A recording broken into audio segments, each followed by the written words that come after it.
Héroes de la Antártida. Unidad 13. Tortugas.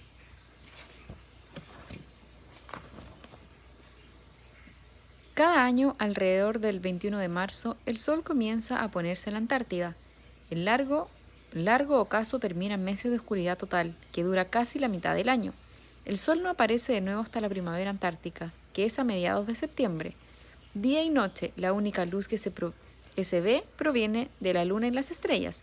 Los inviernos largos no solo son oscuros, sino que también son extremadamente fríos. Las temperaturas caen a menos de 50 grados bajo cero. Las ráfagas de viento y las nevascas hacen que se sienta más frío. Para algunas personas, esos peligros y penurias son los que los trae a la Antártida. En las primeras décadas del siglo XX, arriesgados exploradores y científicos comenzaron investigaciones y estudios para trazar el mapa del continente ubicado en la parte más austral del mundo y aprender lo que lo hace tan especial y único. Es común que los primeros exploradores de la Antártida dejaran que sus barcos se congelaran en el hielo. El desafío de la Antártida. Los primeros exploradores de la Antártida buscaban una nueva frontera.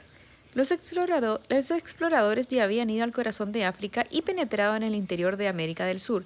Solo quedaban las regiones frías y cubiertas de nieve alrededor de los polos. La Antártida era el último continente desconocido. El peligro y la llamada de lo desconocido atraían a algunos exploradores una y otra vez. Esto sucedía en una época en que todavía no había aviones o helicópteros. Los exploradores llegaban con perros para trineos, ponis y trineos motorizados, es decir, trineos con ruedas oruga, similares a las ruedas de un tanque. Algunos planeaban viajar en esquís, mientras otros planeaban ir a pie, acarreando las provisiones y equipos en los trineos. Estos héroes de la Antártida eran arriesgados y seguros de sí mismos. Sentían mucha admiración unos por otros, pero competían ferozmente. En 1901, Robert Falcon Scott, un capitán de la Marina británica, dirigió la primera exploración geográfica y científica al interior de la Antártida. La expedición Discovery estaba bien financiada, pero no estaba suficientemente preparada para el clima y el terreno antártico. De hecho, ninguno de los integrantes del equipo sabía esquiar antes de llegar. Como desconocían el uso de los esquís y no se veían muy grandiosos en ellos, tuvieron que practicar antes de internarse en el continente.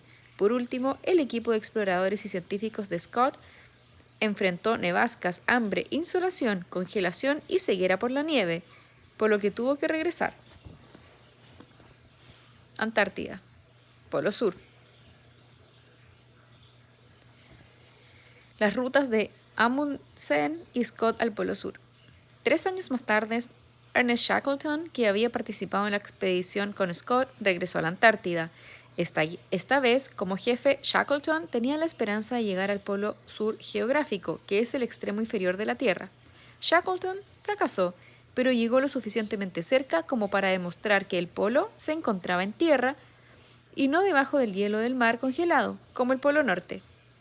El viaje de Shackleton definió el estándar que los exploradores posteriores trataron de alcanzar. En 1908 y 1909, 2 exploradores anunciaron que habían llegado al Polo Norte. Eso dejaba al Polo Sur como el único lugar inexplorado de la Tierra. La carrera por el Polo Sur se transformó en una cuestión de orgullo nacional y personal para los exploradores que compartían una visión de grandeza. La carrera al Polo Sur. Roald Amundsen era alto y delgado, creció esquiando en las montañas accidentadas de Noruega y navegando en las frías aguas árticas frente a las costas del país. Amundsen había tenido la esperanza de ser el primero en llegar al Polo Norte. Cuando otros alcanzaron esta meta antes que él, decidió participar en la carrera al Polo Sur. Esta noticia fue una sorpresa inquietante para Scott. Amundsen ganó la carrera al Polo Sur porque viajó con poca carga y muy rápido. Los ponis y los trineos motorizados de Scott resultaron ser inútiles para el viaje polar. Los integrantes del equipo de Amundsen eran expertos esquiadores que usaban perros que tiraban de los trineos con provisiones. Los trineos tirados por perros no hombres, fueron la clave del éxito de Amundsen. Robert Falcon Scott proyectaba su propia expedición al Polo Sur. Ambas expediciones planeaban comenzar en octubre o noviembre de 1911, es decir, en la primavera antártica. Sorprendentemente, acamparon a menos de 100 millas de distancia. El campamento de Amundsen estaba más cerca del polo que el de Scott. Amundsen tenía en cuenta la velocidad. Él y un pequeño grupo viajaron en esquís, vistiendo parcas livianas o chaquetas y pantalones confeccionados con pieles y cuero de reno. Los trineos tirados por perros acarreaban las provisiones. A diferencia de Scott, Amundsen no planeaba realizar experimentos científicos. El 14 de diciembre de 1911, el equipo de 5 hombres de Amundsen llegó al Polo Sur. Clavaron la bandera noruega en el polo. Además de exponer la bandera en el medio del hielo y la nieve, Amundsen dejó una nota en una pequeña tienda para Scott, con sus buenos deseos. También dejó una carta para el rey Haakon, de Noruega, y le pedía a Scott que la llevara, por si acaso él moría en el viaje de regreso. Resultó que Amundsen sobrevivió y Scott no logró regresar. La expedición de Scott comenzó una semana después que la de Amundsen. Tenía perros, ponis, trineos motorizados y materiales para realizar experimentos científicos.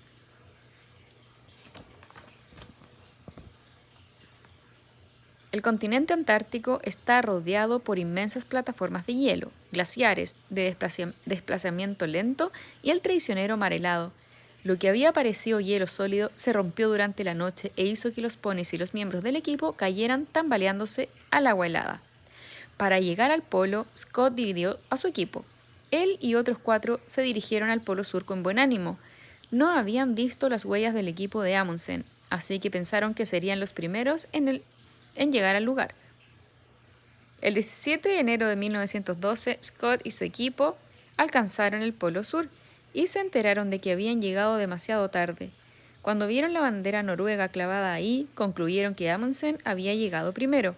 Además de dejar sus cartas para Scott y el rey de Noruega, Amundsen también había dejado provisiones en la tienda, incluido un par de mitones sumamente necesarios. Adiós a la mayoría de las fantasías, escribió Scott, cuando su equipo comenzó el arduo camino de regreso de 800 millas. Este viaje de regreso iba a resultar aún más peligroso. El Fram, el barco que llevó a Roald Amundsen y a su equipo a la Antártida, fue prestado por otro famoso explorador noruego, Fridtjof Nansen. El Fram fue construido especialmente para no sufrir daños al congelarse. El regreso fue difícil para Scott y su equipo polar. Las provisiones dejadas a lo largo del camino eran inadecuadas. Trataron de acurrucarse juntos para mantener el calor, pero no sirvió de mucho en las temperaturas polares. Sin suficientes alimentos, perdieron la grasa corporal que los mantenía abrigados. 2 de los 5 miembros del equipo murieron en el camino. Hambrientos y exhaustos, los 3 restantes llevaban diarios del viaje. Scott escribió: "Este es un lugar espantoso". Meses más tarde, un grupo de investigadores encontró los cuerpos congelados de Scott y otras 2 personas en las bolsas de dormir a solo 11 millas de un puesto de provisiones.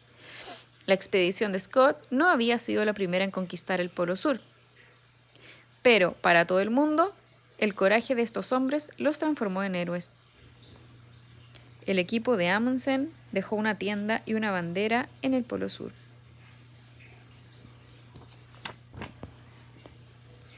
Una historia de supervivencia.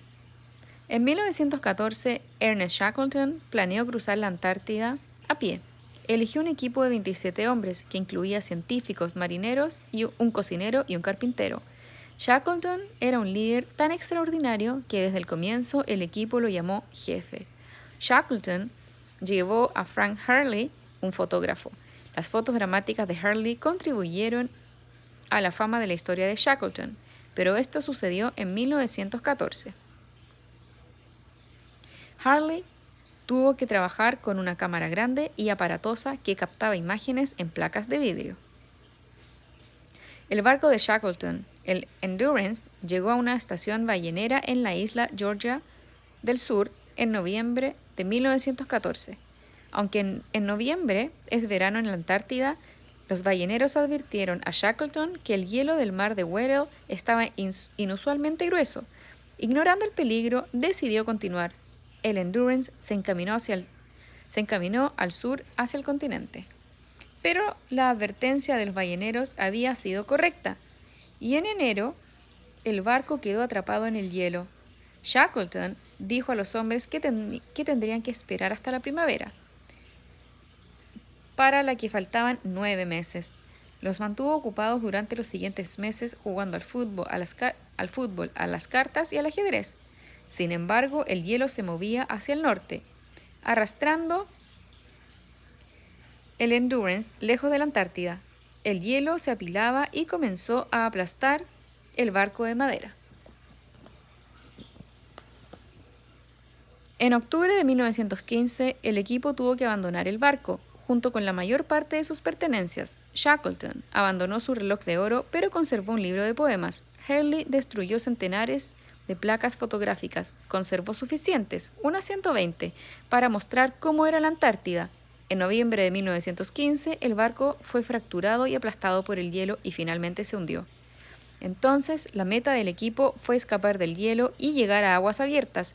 Los hombres comenzaron a caminar, arrastrando las últimas provisiones y los 3 pequeños botes salvavidas del Endurance. Tuvieron la suerte de avanzar 1 milla por día. Superados por el agotamiento, acamparon para descansar del esfuerzo de arrastrar los botes sobre el hielo puntiagudo. El equipo de Shackleton observó cómo el Endurance era aplastado lentamente por el hielo.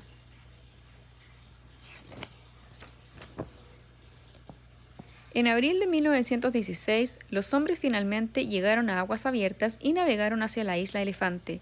Al fin estaban en tierra seca, pero estaban débiles, hambrientos y cansados. Nadie en el resto del mundo sabía dónde estaban. Para conseguir ayuda, Shackleton sabía que tenía que llegar a la isla Georgia del Sur, a 800 millas de distancia. Eligió 5 hombres para que fueran con él en un bote ballenero.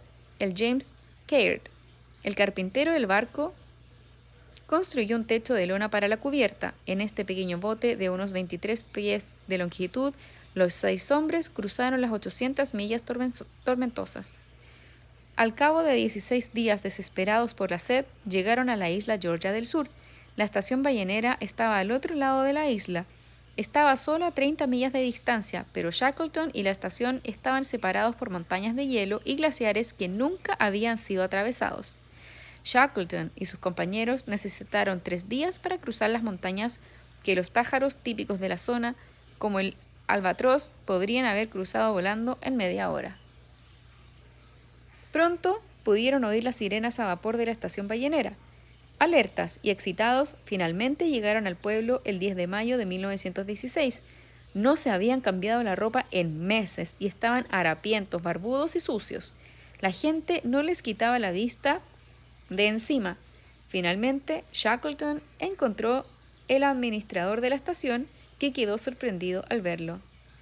Todos pensaban que la expedición entera se había perdido.